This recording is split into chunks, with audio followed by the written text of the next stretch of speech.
Losing a sale, especially one that you worked really hard on, can be detrimental to your self-esteem, to your sales production, and of course, to your bank account.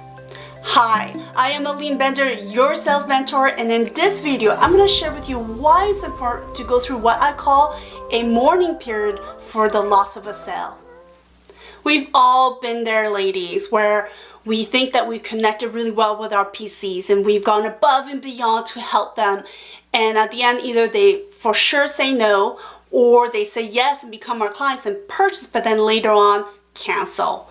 So of course it's detrimental to us because we don't really know what happened, right? We can't pinpoint what it is that we did wrong or if we did anything wrong.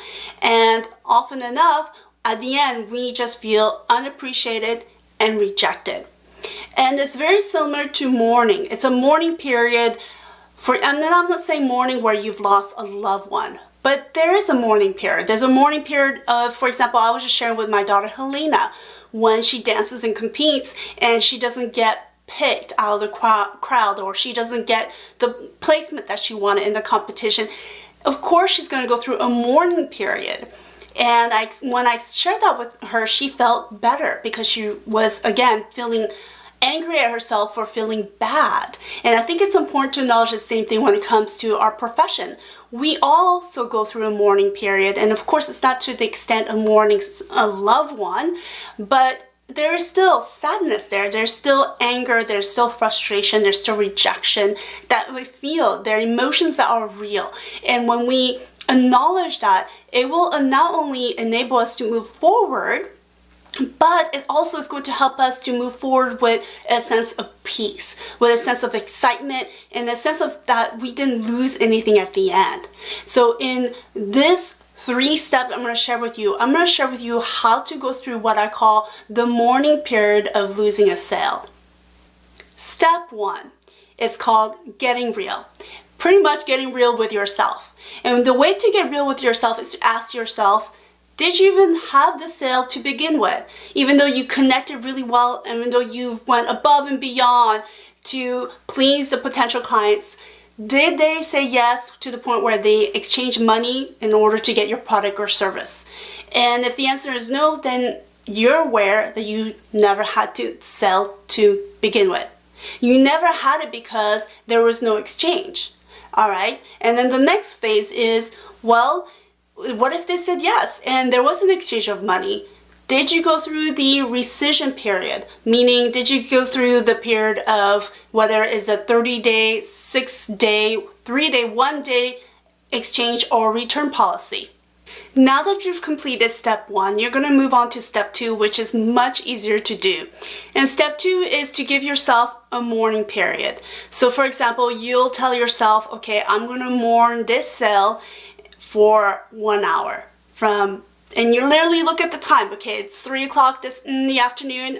By 4 p.m. today, I'm gonna let go completely and move forward. Or you could give yourself 30 minutes, whatever it may be. And in that 30 minutes or 1 hour, you're gonna feel, allow yourself to feel, basically feel angry if that's what you feel, feel sad, whatever it is that you feel, go through the emotions for that time period that you give yourself. And it's really important you do this part because it's important to express how you honestly feel instead of bottling it up, right? Instead of venting to someone else later on. Just deal with it on your own, and you can even write in a journal, whatever it may be, or you can meditate about it. But during that time, you do want to acknowledge your emotions. And the reason why you want to keep it to yourself is you just don't want to bring somebody else down with these frustration or emotions that you're expressing, because your coworkers probably are dealing with their own emotions, and they might be in a great mood, and you knowing that you're going to vent to them or even hearing it may bring them down, and we don't want to do that to anyone else. So deal with it on your own, write it out, maybe even meditate it out if you want, but express it in your own way.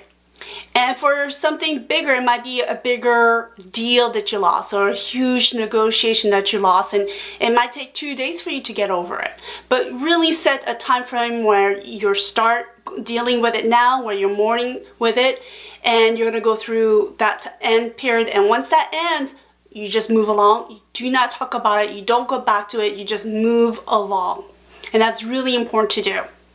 So again, step 2 is to go through that mourning period. Set a time frame from hours to a couple days maybe. All right. Now that you've done step 1 and step 2, you're ready for step 3. And step 3 is where you get to express your gratitude. Believe it or not, at this point, you might already feel better to the point where, oh my gosh, you're actually glad that you didn't get the sale, and things might pop up for you that you probably didn't realize before, but because you went through step 2 where you went through that, you allowed yourself to express and feel, you probably settled down and maybe realized, you know what, we actually didn't connect that well. That PC and I, there was something about her or him that I was really pushing it and forcing it, but there was just something about them that I think later on would have caused issues. Right, so these are going to pop up that you probably didn't see before. So what you want to do then is you want to journalize, and this is where you want to share your gratitude for not having that sale. Because again, in a way is, if you didn't have it, how could you actually lose it, right? But go through the process of writing down why you're so grateful that you don't have that sale. And it could be, like I said, you could sense that something would have been an issue later on, or maybe that not having that sale and not catering to that potential client allowed you to deal with the next lead or the next potential client who you really connected really well and maybe referred you to more potential clients, right? Because when one door closes, another one opens, right? And so maybe that potential client that didn't purchase from you, or maybe even let go of their purchase and canceled, allowed other potential clients that you jive with much better connect with you and become your clients. Let's recap the steps. Step 1 is you're going to get real with yourself and ask yourself, did you even have the sale to begin with, and did you go through the rescission period? And step 2 is you're going to go through an actual set of time where you're going to allow yourself to express your emotions and deal with it. And step 3 is you're going to pull out a gratitude journal and write down all the reasons why you're so grateful that the sale didn't work out or that the sale got canceled, all the benefits from it. Make sure to write down some comments. Let me know what you experienced. I know this might be something new for you and maybe no one's ever mentioned it to you, but this is something that I practice over and over, and it's helped me move along and move forward, not feeling deflated and not feeling beaten up or unappreciated and rejected. In fact, feeling more empowered to serve in a better way. Again, this is Aline Bender. Thank you so much for watching. If you have not joined me yet for my workshop called the Awake Woman Get Paid Workshop, then you've got to join me because you are missing out, and I would love to have you a part of the workshop.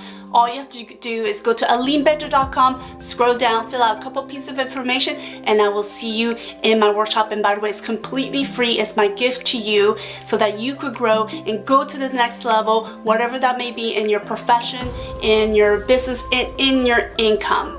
Again, this is Aline Bender. Mahalo and many blessings, and I will see you next Monday.